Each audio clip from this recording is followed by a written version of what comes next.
What's going on, everybody? LK here, back at it again with another video, and today some more Dragon Ball FighterZ for y'all. So before I keep on playing some ranked, as I approach Ultra Instinct Sign, I guess that's the next rank, I wanted to get a couple more character videos out of the way, and today I want to talk about Cooler, who everyone says is one of the most slept on characters in the game, basically since he dropped. Again, as usual, if you like the videos I'm putting out, please like this video or subscribe to the channel if you already haven't, or do both. That would be really great. I would really appreciate it. It helps the channel grow as well. Thank you so much. All right, so let's hop right into it.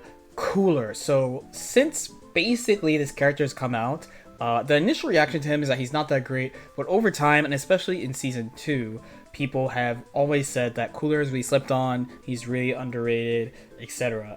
On the world stage, so you know, like the world tour and stuff. Of course, the classic example is Dogura from Japan playing Cooler with Kid Buu and SSJ Goku, I believe. And Europe also has a very, very strong Cooler who I've talked about on this channel multiple times. His name is Kaiden from France, who I've had the pleasure to play a couple times. Now, first, I want to talk about what is good about him. Then I'm going to talk about the issues. But where I'm going to start is people say he slept on for a reason. Like, the thing about saying a character is slept on is like, oh, they're secretly good. And Cooler, like, I think it's been so long that everyone understands that the character is good, but people still don't play him despite everyone hyping him up. That's kind of been a theme in this game for a while too. There are a couple of characters who are in that lane, like Blue Goku's another one where people are always like, this character's so good, this character's so good, this character's so good, but people don't really pick him. It's usually one big thing for the majority of players to stop them from playing a character like this, and then at high level play, there's usually a couple of other issues underlying that one. So again, I'm going to go into that a little bit later. So first, let's start with his strengths though. So for starters, he has a pretty rare tool in this game. He can air DP. This is great. We all know this is really good. This means that you can't mindlessly super dash at him when he's in the air. You have to be scared of him buffering DP. It's frame 1, so you can do it really late. That's a great thing. Now, something that's unique to him specifically is this. This is the 3H that he has. So 3H is basically beats almost every single type of move in the game. So it beats air moves like that, like super dash, jump ins, etc. It beats key blasts, as you can see, like that. It beats beams.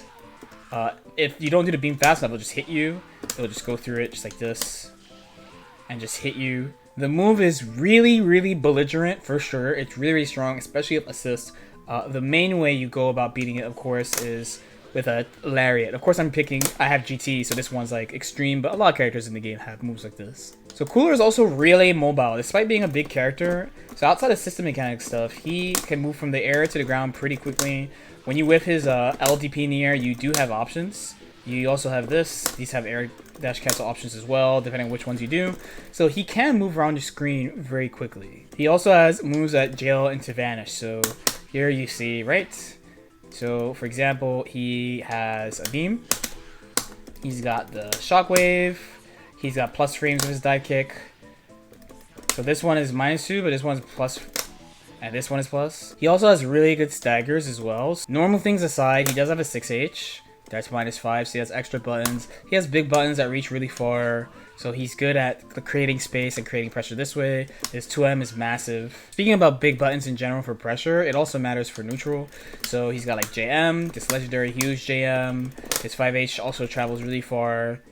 His 2M is about a little under half screen. It's a really huge move. And the last thing we could look at is his spread of assists. So the classic is, of course, he has a DP assist. We've talked about this many times about how it's really nice to have an assist that catch jumping.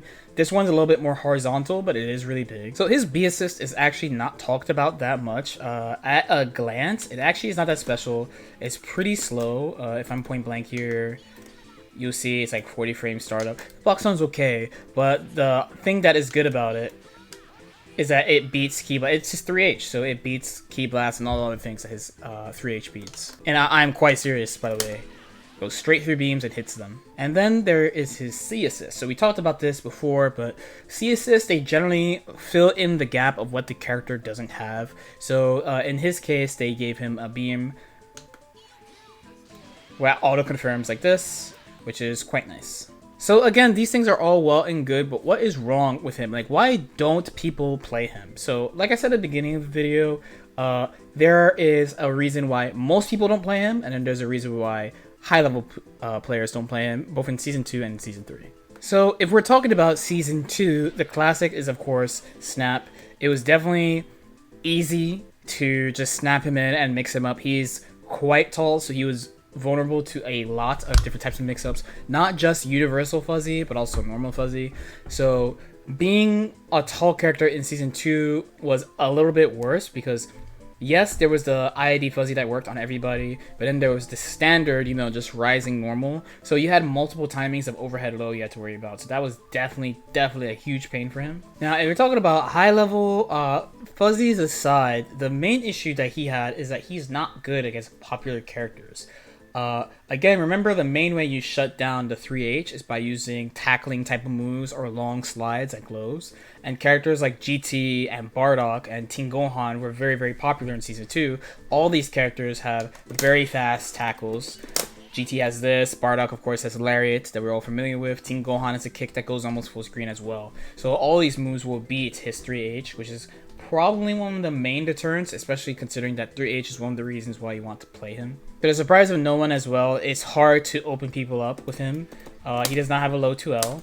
And he doesn't have like air special moves that set up ways to like do like tricky cross-ups or something. So you're mostly relying on the system mechanics again. And while you can do that and you use his assist to set up mix-ups for other characters, it makes it hard to open up people reliably with him. There's things with his level 3 of course that you can do, but as far as just like popping out something when you need it, he's not very good at it. And then last two, another issue is that one thing that they do to characters, so they tend to give new characters lariats, and if a character already has one, they try to like buff it or make it more viable. So this is hard. This makes it harder for people to play cooler because again, one of the main strengths and one of the things you're trying to abuse is the 3H. So a lot of the characters in this game, like Vegeta has Rocket Kick, Teen Gohan has a Rocket Kick, Ginyu has a lariat that goes full screen, Trunks has a huge 2M, Cell has a huge 2M.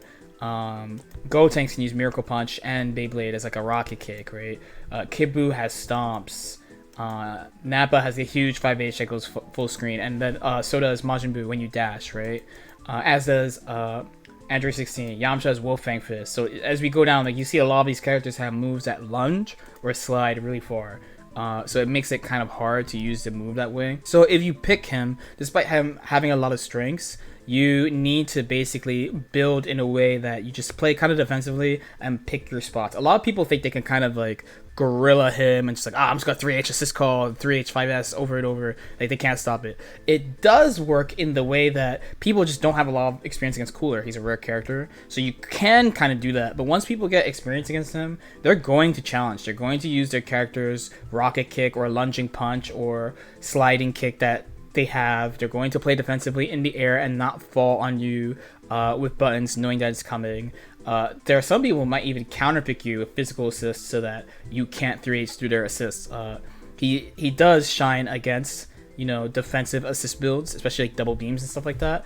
But again, a lot of the popular characters have moves to beat 3H, and he's a kind of a big, slow moving target. Okay. Hopefully that makes sense. Again, like this character, I think everyone understands that he's good, and he's usually rated pretty highly, but he's a little bit harder to build with than you would think, especially because people are so concerned with like getting hits reliably. The thing about playing an unfamiliar character, it does help up to a point, but once you reach a certain level or go certain places, people will know how to play against the character, so you can't rely on that totally. As usual, if you have any questions or comments, feel free to leave them in the comment section below. Like and subscribe if you feel like it, and I'll see you next time. Peace out.